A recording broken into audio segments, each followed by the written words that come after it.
Student, अब हम जो है वो ऑर्गेनिक केमिस्ट्री जो सेकंड पोर्शन है सेकंड ईयर केमिस्ट्री का, उसको जो है वो हम स्टार्ट करने के लिए जा रहे हैं। तो सबसे पहले स्टूडेंट देखें, ये चीज़ याद रखिएगा कि ऑर्गेनिक केमिस्ट्री का जो पोर्शन है वो जो ख़ास तौर पे जो मोस्ट इम्पॉर्टेंट चैप्टर्स हैं चैप्टर नंबर 7 है, चैप्टर नंबर 8 है और चैप्टर नंबर 9 है। इनमें से जो सवाल बनता है वो मैंने आपको पहले भी इंट्रोडक्टरी क्लास में बताया था, वो ज़्यादातर लॉजिकल होता है। और अगर आप चाहते हैं कि आप आसानी से उसको जो है वो अटैम्प्ट कर सकें, तो उसके लिए जो सबसे पहली चीज़ है, आपको जितने भी ऑर्गेनिक केमिस्ट्री में जो कंपाउंड्स हैं उनके नाम आपको जो है वो लिखने आने चाहिए। और इस चीज़ को हम कहते हैं nomenclature. Nomenclature means naming of compounds. ठीक है, तो ये जो हमारे पास टॉपिक है नॉमेनक्लेचर, इसके लिए मैं आपको जो है तकरीबन 4 या 5 वीडियो होंगी, उसके अंदर हम जो है वो नॉमेनक्लेचर को सीखेंगे। और याद रखें कि ऑर्गेनिक केमिस्ट्री इतनी आसान है कि आप आसानी से जो है वो अच्छे मार्क्स उसके अंदर गेन कर सकते हैं। लेकिन जो सबसे अहम चीज़ है वो आपके पास नॉमेनक्लेचर्स है, नेमिंग ऑफ कंपाउंड्स है। तो नेमिंग ऑफ कंपाउंड्स आती होगी तभी आप क्या कर सकते हैं, अपने जो भी सेक्शन की क्वेश्चंस हैं उनको आसानी से अटैम्प्ट कर सकते हैं। तो आज हम जो सीखेंगे वो नॉमेनक्लेचर की बिल्कुल बेसिक चीज़ें सीखेंगे और बहुत आसान होंगी। आपने सिर्फ जो है वो और इंटरेस्टिंग भी होंगी और आपको मज़ा भी आएगा जब आप इसको करेंगे। तो इसको अब हम जो है वो स्टार्ट करते हैं। सबसे पहले हम ऑर्गेनिक केमिस्ट्री की डेफिनेशन देख लेते हैं। सबसे पहले देखें, मुख्तसर करके मैं आपको बता देता हूँ कि हमारे पास जो कंपाउंड्स के सोर्सेज होते थे वो 2 होते थे। ठीक है, पहली सोर्स ऑर्गेनिक कंपाउंड की जो होती थी वो होते थे जो हम लिविंग ऑर्गेनिज्म से हासिल करते थे, जैसे जो है वो फैट्स, कार्बोहाइड्रेट्स पौधों से, जानवरों से हम जो है वो हासिल कर लेते थे। और कुछ हमारे पास जो कंपाउंड की सोर्सेज थी वो हमारे पास इनऑर्गेनिक थी, यानी जो बेजान चीज़ों से हम हासिल करें। जैसे कैल्शियम कार्बोनेट है, तो कैल्शियम कार्बोनेट जो का जो सोर्स है वो आमतौर पर जो है वो नॉन लिविंग चीज़ें ही हैं, पत्थर हैं, और उससे हम हासिल कर लेते हैं। तो पहले जो डेफिनेशन थी वो ये थी कि हमारे पास वो compound, those compound which are obtain from living organisms are called organic compounds. और जो हमारे पास नॉन लिविंग से हासिल होते थे, जो लिविंग ऑर्गेनिज्म से हासिल होते हैं, लिविंग एंड नॉन लिविंग। ठीक है, तो जो लिविंग से हासिल होते थे तो उनको हम कह देते थे कि भाई ये जो है वो हमारे पास क्या है, ऑर्गेनिक है। ठीक है, और जो नॉन लिविंग से आती वो कहते थे हम इनऑर्गेनिक थे। ठीक है, और उसके बारे में एक वाइटल फोर्स थ्योरी थी। वाइटल फोर्स थ्योरी ये थी कि जो आपके पास लिविंग ऑर्गेनिजम्स, जो आप ये कंपाउंड सिंथेसाइज करते हैं, वो इस वजह से करते हैं कि उनके सेल के अंदर एक ऐसी फोर्स होती है जो उनको इन कंपाउंड को सिंथेसाइज करने में हेल्प करता है। यानी कभी भी आप नॉन लिविंग ऑर्गेनिज्म से जो है वो ऑर्गेनिक कंपाउंड को आप कभी भी हासिल नहीं कर सकते। ठीक है, और उसकी वजह क्या थी कि एक फ़ोर्स होती है जो लिविंग ऑर्गेनिजम्स के अंदर मौजूद है, और वही फोर्स जो होती है सबब होती है इन कंपाउंड को सिंथेसाइज करने का। ठीक है, तो ये हमारे पास जो थी वो वाइटल फोर्स हुई थी। लेकिन एक साइंटिस्ट है जिनका नाम होला था, और उन्होंने 1960 के अंदर उन्होंने जो है वो अमोनियम साइनाइड के ज़रिए, ammonium cyanide is a non living organism source, यानी नॉन लिविंग से हम उसको हासिल करते हैं। तो अमोनियम साइनाइड से उन्होंने लैब के अंदर एक कंपाउंड, किसको कहते हैं, यूरिया, तो यूरिया को उन्होंने क्या कर दिया, लैब के अंदर क्या कर दिया, सिंथेसाइज कर दिया। यूरिया आमतौर पर यूरिन के अंदर, जानवरों के यूरिन के अंदर ये यूरिया होता है। और ये जो जाहिर बात है यूरिन जो है वो अब जाहिर बात है लिविंग ऑर्गेनिज्म से आ रहा है, तो इसको हम कहेंगे कि ये ऑर्गेनिक कंपाउंड है। और वो अमोनियम साइनाइड था, अमोनियम साइनाइड से उन्होंने लैब के अंदर प्रिपेयर किया। तो यहाँ से फिर साइंटिस्ट को ये जो थ्योरी थी वाइटल फोर्स थ्योरी, कि ये जो ऑर्गेनिक कंपाउंड्स हैं इनको कभी भी आप नॉन लिविंग सोर्स से ड्राइव नहीं करते, ये थ्योरी आपके पास क्या हो गई, फेल हो गई। और जब ये थ्योरी फेल हुई तो हमारे पास फिर ऑर्गेनिक केमिस्ट्री की जो है वो डेफिनेशन आ गई। ठीक है, ऑर्गेनिक केमिस्ट्री की फिर डेफिनेशन ये बनी कि स्टडी ऑफ हाइड्रोकार्बन्स। अब जो उसमें जो डेफिनेशन बनी वो अब क्या बनी वो अब हम देख लेते हैं।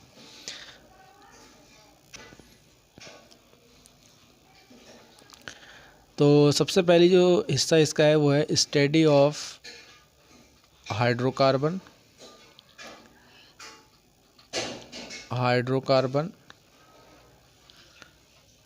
And their derivatives.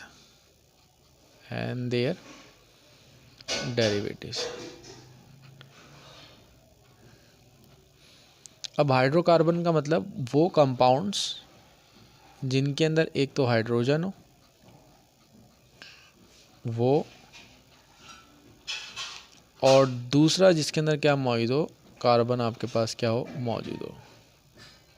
ठीक है, ये बुनियादी हमारी डेफिनेशन बनी। जो चेंज आई, पहले तो ये था कि जो लिविंग से होंगे वो जो है ऑर्गेनिक होंगे, जो नॉन लिविंग से होंगे इनऑर्गेनिक। नहीं, अब उन्होंने डेफिनेशन मुकम्मल तौर पे तब्दील कर दी, क्योंकि यूरिन को भी हमने नॉन लिविंग से सिंथेसाइज कर लिया था। तो क्या ये भी जो है वो आपका जो है वो इनऑर्गेनिक हो जाएगा, क्योंकि हमने नॉन लिविंग से हासिल किया है।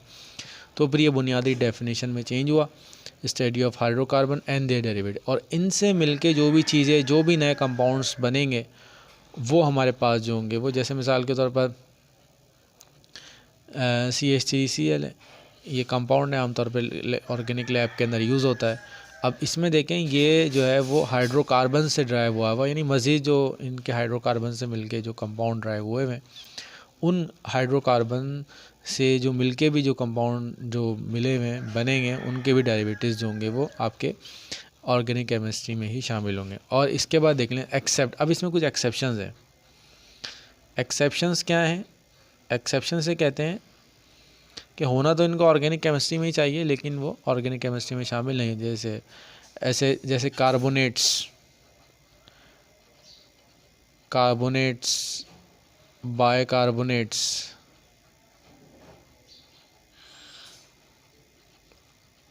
कार्बाइड्स,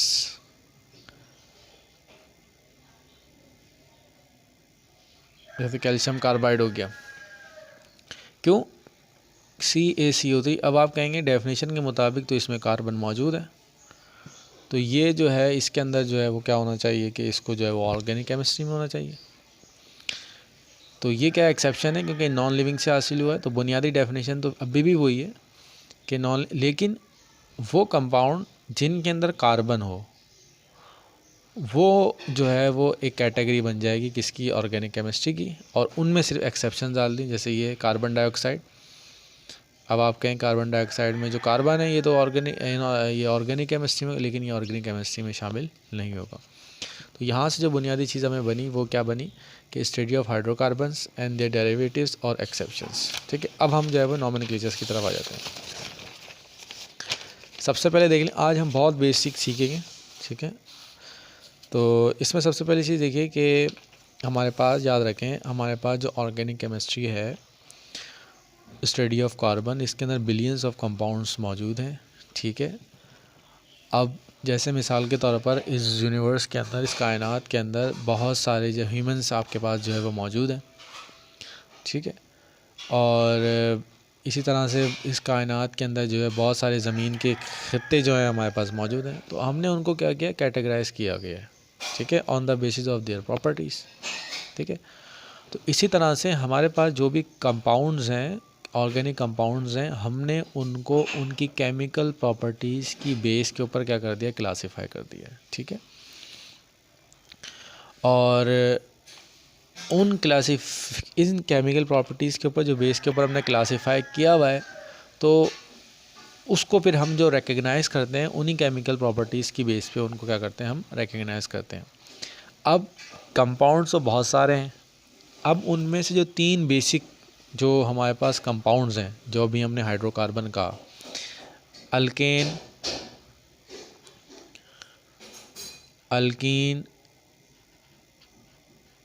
और अल्काइन। ये जो 3 बेसिक कंपाउंड्स हैं, इन 3 बेसिक कंपाउंड्स के बारे में हम सीखेंगे, इनके नाम को पढ़ना सीखेंगे, इनका हम फार्मूला देखेंगे। और अगर यही 3 कंपाउंड आपको आसानी से समझ में आ गए तो फिर आपके लिए ऑर्गेनिक केमिस्ट्री के जो भी आपके पास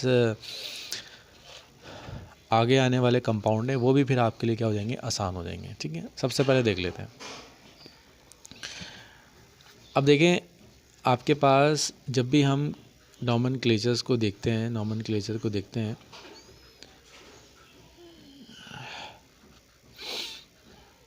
ठीक है, जब भी नेमिंग ऑफ कंपाउंड को लिखते हैं तो उसमें जो सबसे बेसिक पार्ट है वो ये होता है कि अब क्योंकि हम ऑर्गेनिक केमिस्ट्री को लिख रहे हैं, ठीक है जी, एक फ़र्ज़ करें, एक जो है वो एक मैंने कंपाउंड लिख दिया C4H8, ये मैंने कंपाउंड लिख दिया। मैंने आपको कहा है कि आपने जो है वो इसके अंदर आपने ये बताना है कि आपने बताना है इसका नाम क्या है। ठीक है, तो सबसे पहली चीज़ तो याद रखें कि इसके अंदर आपके पास जो है वो पहली जो सबसे अहम चीज़ जो सारे कंपाउंड के अंदर सिमिलर होगी वो ये होगी कि कार्बन के एटम्स की तादाद कितनी है, number of carbon atoms, number of carbon atom.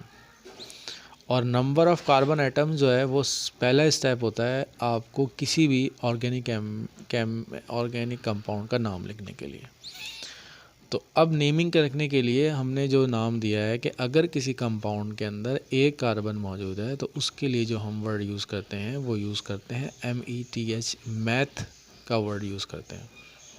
ये पहली चीज़ है। दूसरा जो है, अगर कोई ऐसा कंपाउंड है जिसके अंदर आपके पास 2 कार्बन है तो उसके लिए हम वर्ड यूज़ करते हैं एथ का।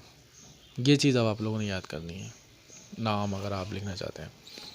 अगर 3 आपके पास एलिमेंट मौजूद हैं तो उसके लिए हम जो वर्ड यूज़ करते हैं वो यूज़ करते हैं प्रॉप का वर्ड हम क्या करते हैं, यूज़ करते हैं।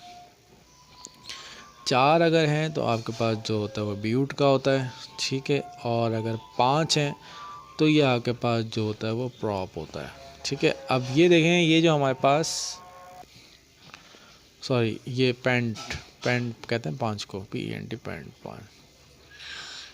और 6 हैं तो उसको कहते हैं कि ये हेक्स है। अगर 7 हैं तो उसको हम कहेंगे हेप्ट है। और अगर 8 है तो उसको हम कहेंगे ये ऑक्ट है।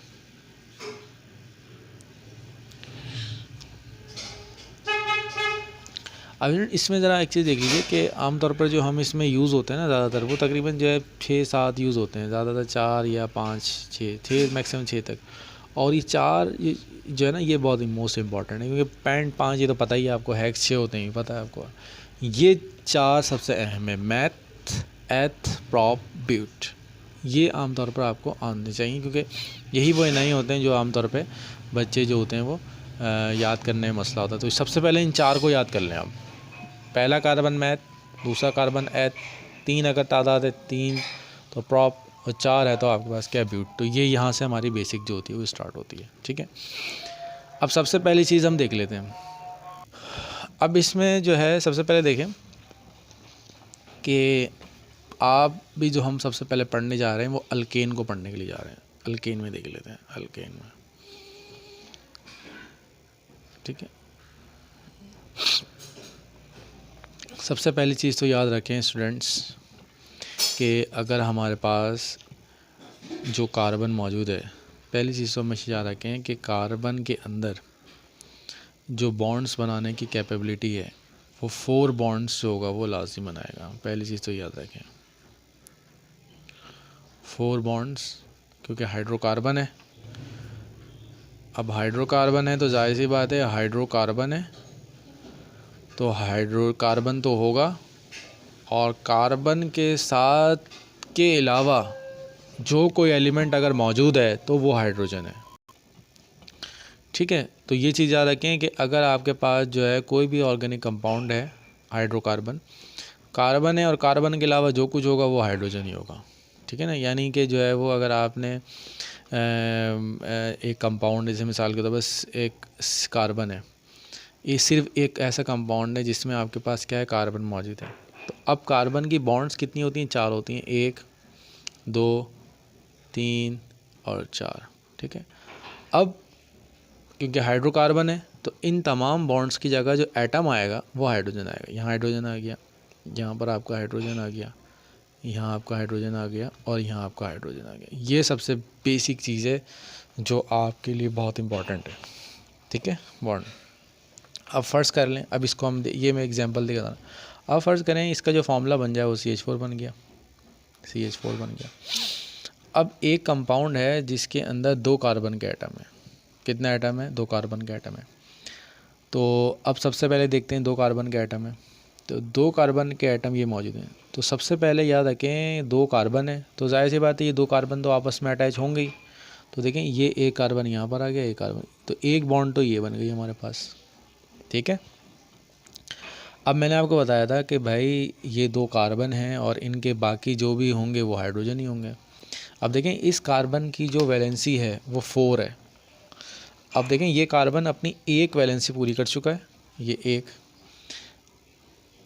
एक हाइड्रोजन यहाँ पर आएगा, एक हाइड्रोजन यहाँ पर आएगा और एक हाइड्रोजन यहाँ पर, क्योंकि मैंने आपको बताया था कार्बन है, बाकी जो होंगे हाइड्रोजन ने आना है। और असल जो चीज़ होती है वो ये होती है कि कितने हाइड्रोजन आएंगे, और एक हाइड्रोजन जो होगा वो यहाँ पर आएगा और एक हाइड्रोजन आपका यहाँ पर आएगा और एक हाइड्रोजन यहाँ पर आएगा।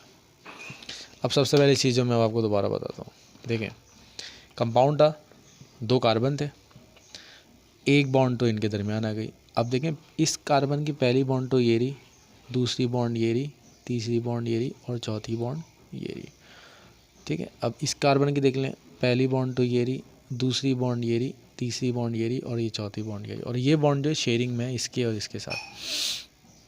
तो यहाँ जो सबसे अहम चीज़ हमने सीखी वो सीखी कि कार्बन की जो वैलेंसी है उसमें कितने आपके पास जो हैं वो एटम्स हाइड्रोजन के आगे अटैच होंगे, वो आपने अब इसमें सीख लिया। जैसे अभी कार्बन था, इसमें ज़ाहिर बात एक ये तो 4 आ गए। अब इसमें एक तीसरा कंपाउंड देखते हैं, हम एक तीसरा कंपाउंड देख लेते हैं जिसमें 3 कार्बन है। अब सबसे पहले इसका स्ट्रक्चर ड्रॉ करना सीखते हैं। अब ये 3 है तो जाहिर बात 3 कार्बन है तो 3 कार्बन तो आपस में अटैच होंगे, 1 2 और ये 3 अटैच होंगे। यहाँ तक आपको बात समझ में आ गई, ठीक है। अब सवाल ये है कि हर कार्बन के पास जो हाइड्रोजन के एटम्स जाने हैं वो कितने जाने हैं, ठीक है। तो सबसे पहली चीज़ ये कार्बन है, हर कार्बन की जो बॉन्ड बनाने की कैपेबिलिटी होती है वो 4 की होती है। तो 4 की है तो इसका मतलब ये मज़ीद 3 बॉन्ड बनाएगा। ये 1 2 एक तो बना चुका है और 1 2 3, तो यहाँ पर एक हाइड्रोजन यहाँ पर आ जाएगा, एक हाइड्रोजन यहाँ पर आ जाएगा, एक हाइड्रोजन यहाँ पर आ जाएगा और एक हाइड्रोजन यहाँ पर आ जाएगा, ठीक है। तो बुनियादी चीज़ क्या है, कार्बन की वैलेंसी 4 है, बॉन्ड 4 बनाएगा, क्योंकि हाइड्रोकार्बन है तो हाइड्रोकार्बन में कार्बन के अलावा जो कुछ है वो हाइड्रोजन ही है। इसी तरह इसमें देख लीजिए, इस कार्बन को देख, अब इस कार्बन में मुझे देख के बताइए कि इसमें कितने जो है वो हाइड्रोजन अटैच होंगे। तो सिंपल ही चीज़ें देखें, एक बॉन्ड तो ये पहले ही बना चुका है, दूसरी बॉन्ड ही बना चुका है, अब इसकी कितनी बॉन्ड्स रह गई, इसकी 2 बॉन्ड्स रह गई। तो एक बॉन्ड यहाँ पर आएगी, एक बॉन्ड यहाँ पर आएगी, इसका मतलब एक हाइड्रोजन यहाँ पर लगेगा और एक हाइड्रोजन जो होगा वो हमारा क्या लगेगा, यहाँ पर लगेगा। अब इस कार्बन की आप बता दें, अब ये कार्बन एक बॉन्ड बना चुका है, ठीक है। अब आप ये मत कहिएगा कि ये बॉन्ड तो इसकी है, इस कार्बन ने, ये दोनों की शेयरिंग हुई बनी, बॉन्ड तो बनी हुई ना, तो ये शेयरिंग में ये बॉन्ड इसकी भी कैलकुलेट होगी और ये बॉन्ड इसकी भी कैलकुलेट होगी। तो ये आ गया हाइड्रोजन, ये हाइड्रोजन। तो स्टूडेंट ये सबसे अहम चीज़ है, क्योंकि जब आप स्टूडेंट आमतौर पर इन ऑर्गेनिक कंपाउंड्स को लिखते हैं तो वो ये जो बॉन्डिंग का जो हाइड्रोजन के एटम्स की तादाद है उनको रिप्रेजेंट करने में क्या करते हैं, जो बड़ा उनके साथ प्रॉब्लम होती है। यहाँ तो समझ में आ गया। अब मैं आपको दे रहा हूँ 4 कार्बन वाला। तो पहली चीज़ क्या है, 4 कार्बन में 4 कार्बन है, तो 4 कार्बन ऐसे फिर अटैच होंगे, और कैसे अटैच होंगे, 1 2 3 और ये 4। यहाँ तक समझ में आ गया आपको। अब हर कार्बन की जो बॉन्ड बनाने की सलाहियत है वो 3 की है, ये 1 बना चुका है तो ये मज़ीद 3 और बनाएगा, 1 2 3।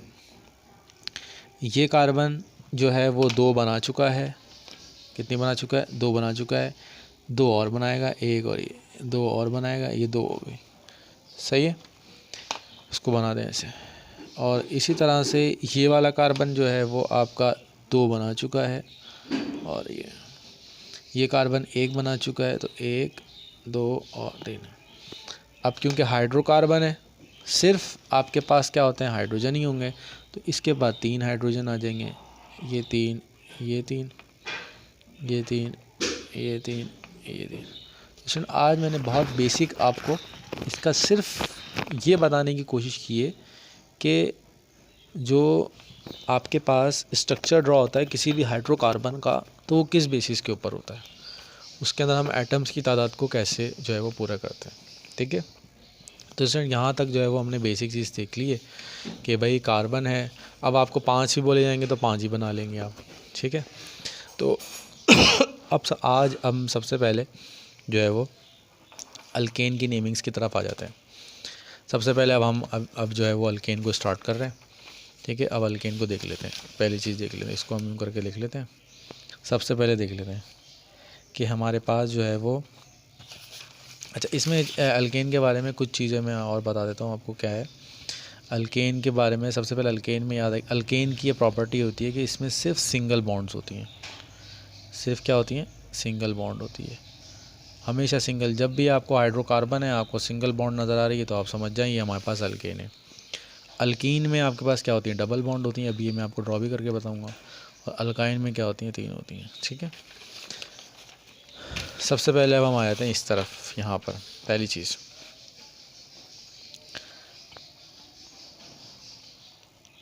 सबसे पहले देख लेते हैं हम कि हमारे पास जो है वो, सबसे पहले हम अभी कार्बन के एक एटम के देख लेते हैं। हम सबसे पहले अल्केन्स को पढ़ रहे हैं, और अल्केन्स में आपको पता है कि भाई इसमें जो होता है वो जो सिंगल बॉन्ड इसके अंदर। सबसे पहले देखिए हमारे पास पहला अल्केन है जिसके अंदर कार्बन की जो एटम की तादाद है वो 1 है।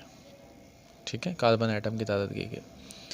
अब जब कार्बन का 1 है तो जाहिर सी बात है, यहाँ पर देख लेते हैं, जब 1 है तो बाकी जितने भी आएंगे वो यहाँ पर क्या आएंगे, आपके हाइड्रोजन आएंगे, CH4। ठीक है, ये मैंने वह चीज़ बता दी आपको कि हाइड्रोकार्बन है तो कार्बन के अलावा सारे। अब इसका जो, ये तो हो गया स्ट्रक्चर फार्मूला। अब इसका कंडेंस फार्मूला लिख लेते हैं। कंडेंस फार्मूला बनेगा, जो बनेगा वो आपका CH4। ठीक है, अच्छा अब इसके नेम की तरफ आते हैं। अभी हम नेम, अभी मैं आपको इसका नेम और इसका फार्मूला मैं भी आपको बताता हूँ। अब फ़र्ज़ करें कि हमारे पास जो 2 कार्बन है, ठीक है 2 कार्बन है। अब 2 कार्बन में देखें, मैंने आपको ये बताया है कि भाई 2 कार्बन है तो 2 कार्बन जो अटैच होंगे वो इस तरह करके अटैच होंगे। ये आ गया, ये कार्बन अपनी एक बॉन्ड बना चुका है, 3 बॉन्ड्स और आएंगी इसकी, 1 2 और 3।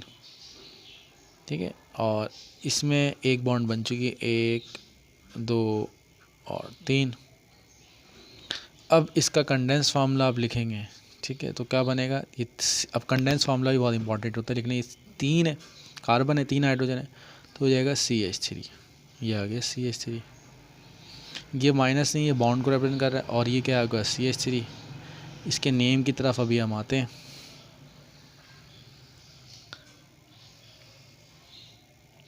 और इसका जो फॉर्मूला बना है वो बना क्या, फॉर्मूला लिख लेते हैं, तो C2 और H6। और इसका जनरल फार्मूला भी आपको बताता है, इसका जनरल फार्मूला क्या। अब इसमें देख लेते हैं 3 कार्बन है। अब 3 कार्बन का मतलब ये 3, 1 2 और 3, ये 3 इस तरह आएंगे।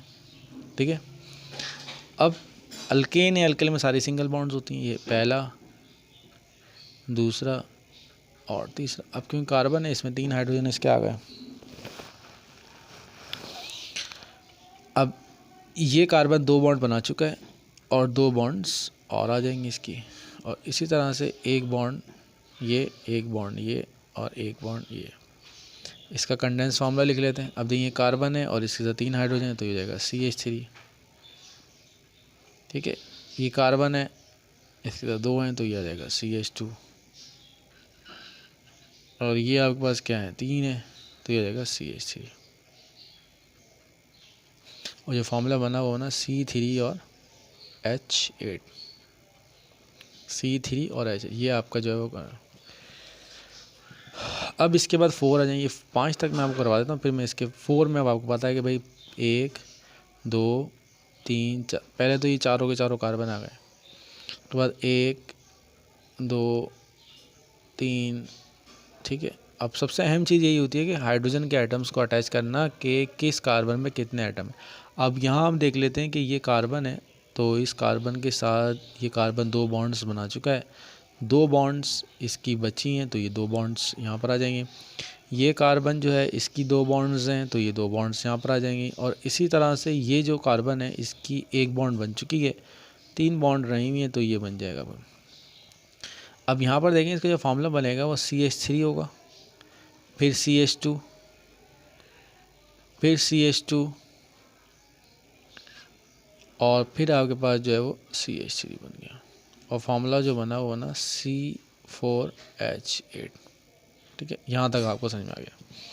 अब इसमें अब हम इसकी जनरल फार्मूला की तरफ आते हैं कि कभी आपको अल्केन का कोई फार्मूला पूछ ले क्या है तो क्या देखिए। सबसे पहले देखें, इसमें देखें हर कार्बन के साथ 2 हाइड्रोजन है। ये देखें हर कार्बन के साथ 2 हाइड्रोजन है। इस स्ट्रक्चर में देखें ये कार्बन है, हर कार्बन के साथ 2 हाइड्रोजन है। हर कार्बन यानी जितने कार्बन हैं उसके जो हाइड्रोजन है उसके, यानी अगर ये एक कार्बन है तो एक कार्बन के साथ 2 हाइड्रोजन है। अब यहाँ पर देखें 2 कार्बन है तो 2 कार्बन के साथ 4 हाइड्रोजन है, यानी हर कार्बन के साथ जो हाइड्रोजन एटम की तादाद है वो आपके पास क्या है, डबल है। ठीक है, अच्छा इसी तरह से यहाँ पर देख लें, एक कार्बन के पास 2 हाइड्रोजन, 2 कार्बन के पास 4 हाइड्रोजन, 3 कार्बन के पास 6 हाइड्रोजन। ठीक है, अब इस तरह यहाँ पर देखें एक कार्बन के साथ हर कार्बन, तो यहाँ आप एक ट्रेंड देखें कि अल्केन्स के अंदर सब जगह सिंगल बॉन्ड है, और सबसे मोस्ट इम्पॉर्टेंट चीज़ जो है वो ये है कि हर कार्बन के साथ जो हाइड्रोजन के तादाद है वो आपके पास डबल है। ठीक है, ये चीज़ हो गई। तो अल्केन का जो जनरल फार्मूला बना वो क्या बना, CnH2n। अब इस फार्मूले को समझ लें, क्या कार्बन जितने होंगे, अगर n कार्बन अगर आपके पास 1 है तो हाइड्रोजन कितने होंगे आपके पास, कितने हो जाएंगे, कितने हो जाएंगे आपके पास, हाइड्रोजन जो है वो 2 हो जाएंगे। ये नज़र आ रहा है आपको। ठीक है, ये देख लीजिए यहाँ पर कार्बन जितने हाइड्रोजन जो है उसके डबल है। अब यहाँ कार्बन कितने 2 हैं तो हाइड्रोजन कितने हो जाएंगे, 4 हो जाएंगे। तो यहाँ हम लिख देते हैं, यहाँ लिख देते हैं यहाँ 2 है तो ये 2 to the 4, तो यहाँ देखें हाइड्रोजन की तादाद कितनी हो जाएगी, C2H4। तो ये आपको यहाँ तक ही समझ में आ गई। अगर जो है वो कार्बन जो है वो 3 है तो हाइड्रोजन कितने आएंगे, 3 to the 6 आ जाएंगे। हो गई। अब एक चीज़ आपके ध्यान में आ रही होगी कि इनका क्या, इन 2 हाइड्रोजन का क्या होगा। तो इसका मतलब देखें ये है कि हर कार्बन के साथ 2 हाइड्रोजन तो हैं और उसके साथ 2 एक्स्ट्रा हाइड्रोजन भी हैं। या देखिए हर कार्बन के साथ 2 हाइड्रोजन तो हैं लेकिन उसके साथ 2 एक्स्ट्रा हाइड्रोजन भी हैं। हर कार्बन के साथ 2 हाइड्रोजन तो हैं लेकिन एक्स्ट्रा 2 हाइड्रोजन भी हैं। तो इसका मतलब क्या हुआ कि इसका जो हुआ +2 हम यहाँ पे लगा देंगे। +2 का मतलब, अब इस फार्मूले को समझ लें क्या है। इस फार्मूला क्या है, जितने कार्बन है हाइड्रोजन उसके डबल हैं, और डबल होने का मतलब 2 है तो 4, और उसके 2 एक्स्ट्रा हाइड्रोजन में 2 एक्स्ट्रा हाइड्रोजन में यहाँ हम क्या कर देंगे, ऐड कर देंगे। तो अब यहाँ देख लें ये फार्मूला बन जाएगा का सॉरी ये तो अभी यहाँ तो लगाने की ज़रूरत ही नहीं थी हमें। ठीक है, +2 हो जाएगा तो ये आएगा CH4 हो जाएगा, सही लगाया हमने। और इसी तरह से जब यहाँ पर ऐड होगा तो ये आ जाएगा C2H6। इसी तरह से जब इसमें आएगा तो ये हो जाएगा C3H8। ठीक है,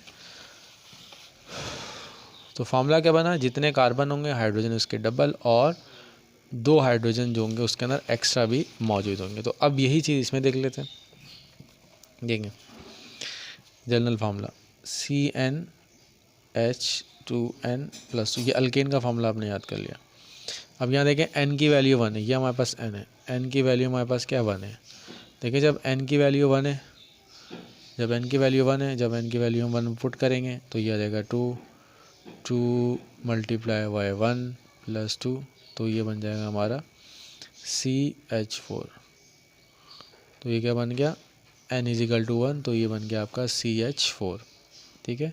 यानी जितने कार्बन है और हाइड्रोजन उसके डबल, तो ये बन जाएगा आपके पास एल्केन।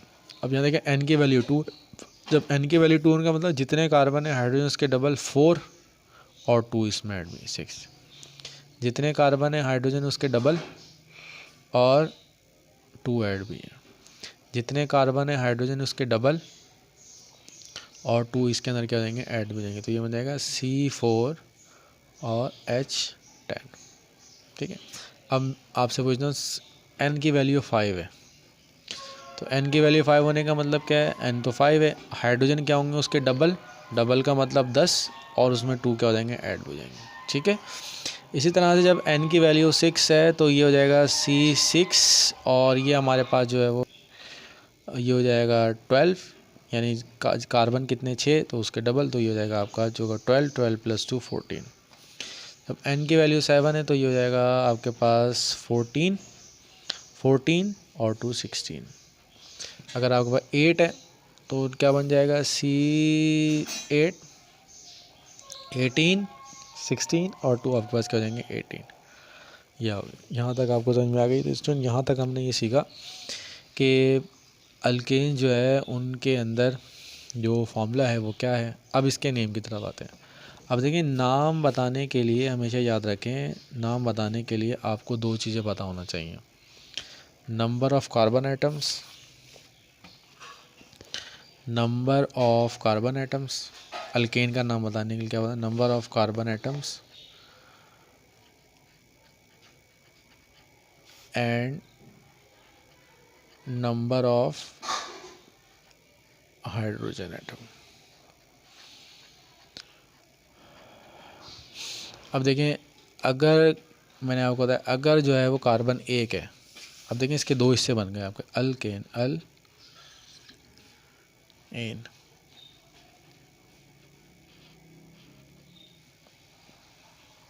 ठीक है। इसी तरह से अभी हमने देखा था अल्कीन है, तो अगर उसको लेंगे तो वो बनेगा अल ईन, ठीक है, और आइन अल्काइन, ठीक है ना। ये मैं इधर लिख देता हूँ, अल्केन है एक, तो अल्केन है, ठीक है, अल्कीन है, और तीसरा हमारे पास क्या है, अल्काइन है। अब ये तीन किस्म के कंपाउंड हैं, या तो वो एन होगा, या वो ईन होगा, या वो क्या होगा, आइन होगा, ठीक है। अब एन, ईन और आइन बताने के लिए आपने हाइड्रोजन को देखना होता है। किसको देखना होता है, हाइड्रोजन को देखना होता है। हाइड्रोजन बताता है कि ये एन है, ईन है, या फिर क्या है, आइन है। ये भी आपको समझाता हूँ। सबसे पहले देखें, एक कार्बन है, ये देखा मैंने एक कार्बन है, तो एक कार्बन देखा तो मुझे पता है एक कार्बन के लिए जो हम वर्ड यूज़ करते हैं वो मैथ का वर्ड यूज़ करते हैं, METH मैथ, ठीक है। दो कार्बन है, दो कार्बन के लिए हम कौन सा वर्ड यूज़ करते हैं, एथ का वर्ड यूज़ करते हैं, ये एथ लगा दिया। तीन कार्बन है तो इसके लिए मैंने वर्ड क्या यूज़ करते हैं, प्रॉप यूज़ करते हैं, प्रॉप लगा दिया। चार है तो इसके लिए मैंने क्या लगा दिया, ब्यूट लगा दिया। पाँच है तो मैंने क्या लगा दिया, यहाँ पर पेंट लगा दिया। छः कार्बन है तो यहाँ मैंने लगा दिया हेक्स लगा दिया। और आठ कार्बन है तो ये, सात कार्बन है तो ये हो जाएगा हेप्ट।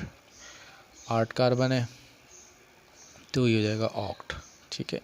तो इसका मतलब कार्बन की एटम की तादाद से पहला हिस्सा आपने बता दिया। अब उसके बाद देखें ये एन है, ईन है या आइन है, तो ये चीज़ जो बताता है वो आपको हाइड्रोजन बताता है।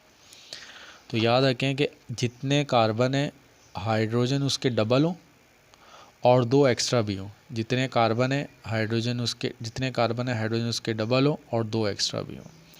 जितने कार्बन है हाइड्रोजन उसके डबल भी हों और दो एक्स्ट्रा भी हों। जितने कार्बन है हाइड्रोजन उसके डबल भी हों और दो एक्स्ट्रा भी हों, तो ऐसों को हम कहते हैं कि ये हमारे पास अल्केन है, यानी उनका जो ग्रुप है वो एन का है। तो अब यहाँ देंगे जितने कार्बन है, एक कार्बन है हाइड्रोजन के डबल हैं और दो एक्स्ट्रा में, तो हम लगा देंगे ये बन जाएगा मीथेन। तो ये एन वाला हिस्सा है, ये आपको जो है हाइड्रोजन का रेशो बताता है कि किस रेशो के साथ आपके पास मौजूद है। अब यहाँ पर देख लें, जितने कार्बन है हाइड्रोजन इसके डबल 4 और दो एक्स्ट्रा भी हैं। तो अगर ऐसा कोई रेशो हो डबल वाला और 2 ऐड वाला वे, तो ये आपका एन वाला रिलेशन बनता है। तो हम यहाँ लगा देंगे एन। कार्बन कितने 3, तो जो है वो आपके पास हाइड्रोजन कितने होंगे 6 और 2 एक्स्ट्रा भी हैं, तो हमें लगा दिया ये हमारे पास एन। ठीक है, अब हाइड्रोजन कितने 4 हैं, कार्बन कितने 4 हैं, हाइड्रोजन उसके डबल हैं 8 और 2 एक्स्ट्रा भी हैं, तो हम यहाँ लगा एन। ब्यूटेन, पेंटेन है तो ये 5 एन आ जाएगा। अब ये आपका हेक्सेन हो जाएगा और ये हेप्टेन हो जाएगा और ये जो है आपका ऑक्टेन हो जाएगा। तो इसमें अल्केन का जो है वो हमने नाम लिखना इसमें सीख लिया कि अल्केन में जो है वो क्या होता है कि जो भी कंपाउंड है उसमें आपने देखना होता है कि इसके अंदर जो है वो एटम की तादाद का रेशो क्या। अब मैं कंपाउंड लिख रहा हूँ, उसमें आपने बताना है कि ये अल्केन है या नहीं है। C4H7, सबसे पहले देखें ये अल्केन है या नहीं है। अब अल्केन के लिए क्या था कि जितने कार्बन है हाइड्रोजन उसके डबल होना चाहिए। तो 4 कार्बन है तो हाइड्रोजन कितना होना चाहिए 8 होना चाहिए, तो वो रेशो मौजूद ही नहीं है इसके अंदर, तो ये आपके पास अल्केन नहीं है। C4H8, इसको देख लेते हैं, क्या ये अल्केन है। कार्बन कितने 4, तो हाइड्रोजन कितने होने इसका डबल और 2 ऐड भी होना चाहिए, तो ये भी आपके पास अल्केन नहीं है। C4H10, अब यहाँ देख लें, कार्बन क्या है 4 है तो हाइड्रोजन इसके डबल 8 और 2 एक्स्ट्रा भी हैं इसके अंदर 10, तो ये हमारे पास अल्केन है। अब इसमें देख लेते हैं C7H16, क्या ये अल्केन है, देख लेते हैं। कार्बन कितने 7, तो हाइड्रोजन कितने होने चाहिए 14 और 2 एक्स्ट्रा भी 16, तो ये आपका अल्केन है।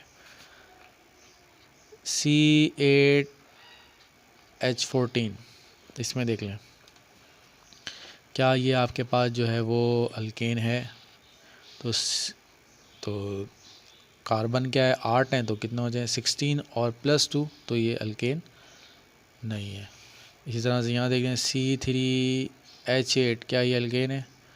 C3H8, इसका मतलब क्या है 3 कार्बन तो हाइड्रोजन उसके डबल 6 और 2 एक्स्ट्रा, तो ये अल्केन वाला फार्मूला सेटिस्फाई कर रहा है, तो ये हमें पता लगे। तो यहाँ से हमने सीखा कि आपके पास कोई भी मॉलिक्यूल अल्केन है या नहीं। अब हम इसके नाम कुछ लिख लेते हैं, जैसे मैंने लिख दिया इसी का नाम लिख लेते हैं, ये जो है अब इसका नाम मैंने पूछा C3H8। अब इसको रट्टा नहीं लगाना, अब आपने बताना है। सबसे पहले देखा कार्बन, इसके 2 हिस्से हैं, एक कार्बन है और एक हाइड्रोजन है। ठीक है, कार्बन में क्या है आपके पास कितने कार्बन है 3, तो आपने लग दिया ये आपके पास क्या प्रॉप हो गया। ठीक है, अब क्या ये अल्केन है या अल्केन नहीं है, तो जाहिर सी बात है इसमें देखें ये अल्केन है, और अल्केन के लिए हम जो वर्ड यूज़ करते हैं एन का वर्ड यूज़ करते हैं, आखिर वाला एन हम यूज़ कर लेते हैं, तो ये बन जाएगा प्रोपेन। तो आसान सा तरीका होता है, कार्बन को देखें और हाइड्रोजन को देखें और फिर आपको अब ये लिख लेता हूँ मैं C8H18। तो अब यहाँ देख लें कार्बन कितने 8 हैं, तो ये हो जाएंगे ऑक्ट। अब पहली चीज़ ये अल्केन भी है या नहीं है, तो देख लेते रेशो, हाइड्रोजन का रेशो। तो H16 16 + 2, तो ये अल्केन को फॉलो कर रहा है, क्योंकि अल्केन में जितने कार्बन होते हैं हाइड्रोजन उसके डबल का मतलब 16 और 2 18, तो ये हमारे पास जो है क्या हो जाएगा, कितने हो जाएंगे ये हमारे पास 18, तो ये बन गया हमारे पास ऑक्टेन। तो ये हमारे पास बन गया ऑक्टेन। अब इसी तरह से एक और देख लेते हैं, इसका नाम अब बताना है आपने क्या है।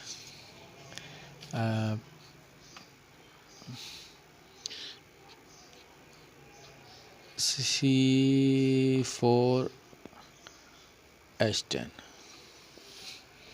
तो यहाँ देख लेते हैं ये कितने 4 हैं, तो ये हो जाएगा ब्यूट, और हाइड्रोजन के डबल हैं और 2 ऐड भी है, तो ये बन जाएगा आपका ब्यूटेन। ये बन गया आपका ब्यूटेन, ये बन गया आपका। ठीक है, इसी तरह से हम देख लेते हैं C2H6, कार्बन कितने 2 हैं, तो ये हो जाएगा एथ। अब अल्केन है या नहीं है, कार्बन कितने 2 हैं, हाइड्रोजन कितना 4, तो ये जाएगा इथेन। तो ये बन गया हमारा इथेन। तो इसमें हमने जो है वो एक कंपाउंड दिया गया था और हमने जो है वो इसका नाम लिख लिया। अब हम देखते हैं कि हमारे पास जो है वो एक कोई का नाम लिखा हुआ है और उसका फार्मूला लिखना है आपने। जैसे मिसाल के तौर पर अब मैं लिखता हूँ, मैंने लिखा कि भाई आप जो है पेंटेन लिख के बता दें, पेंटेन का फॉर्मूला बता दें। पहली चीज़ तो भाई ये है कि इसमें क्या है, पेंट है, 5 कार्बन है, तो आपने डायरेक्ट ले जाके C5 लिख दिया, ठीक है। अब ये एन है, एन का मतलब अब दूसरा हिस्सा तो हाइड्रोजन का होता है, अब दूसरा हिस्सा हाइड्रोजन, अब एन है, तो एन में आपको ये पता है कि जितने कार्बन होते हैं हाइड्रोजन उसके डबल होते हैं, डबल होने का 5 है तो 10 होंगे, और 2 एक्स्ट्रा भी होते हैं, तो ये हो जाएगा आपको 12, ठीक है स्टूडेंट। इसी तरह से अब यहाँ पर देख लेते हैं हेक्से ब्यूटेन का मैं पूछ लेता हूँ आपसे, ब्यूटेन का बता दें क्या है। अब ब्यूट मतलब 4 कार्बन है, तो ये हो जाएगा C4, ठीक है। अब हाइड्रोजन बताने, एन है, ठीक है। जब एन आपने बताया तो हाइड्रोजन कितने होते हैं, जितने कार्बन है हाइड्रोजन उसके डबल डबल और 2 ऐड में, तो ये बन जाएगा C4H10, ठीक है। अब लिख लेते हैं डिकेन, डिकेन कहते हैं 10 को, तो 310 होगा। हाइड्रोजन 20 + 2, सिंपल सा, तो ये होगा CH20।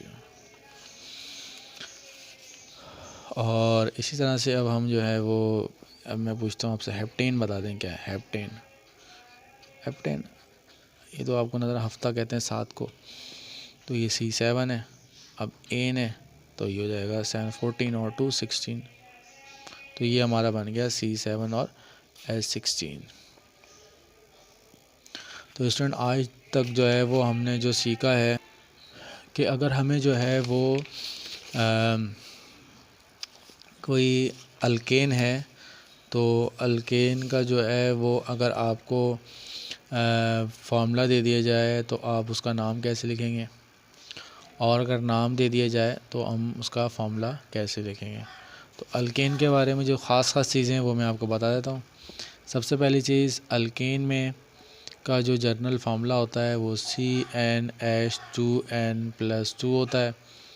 जब आप इसका स्ट्रक्चर ड्रॉ करेंगे तो स्ट्रक्चर ड्रॉ करने में आप इसमें देखेंगे कि इसके अंदर है हमेशा सिंगल बॉन्ड मौजूद होती है, ठीक है।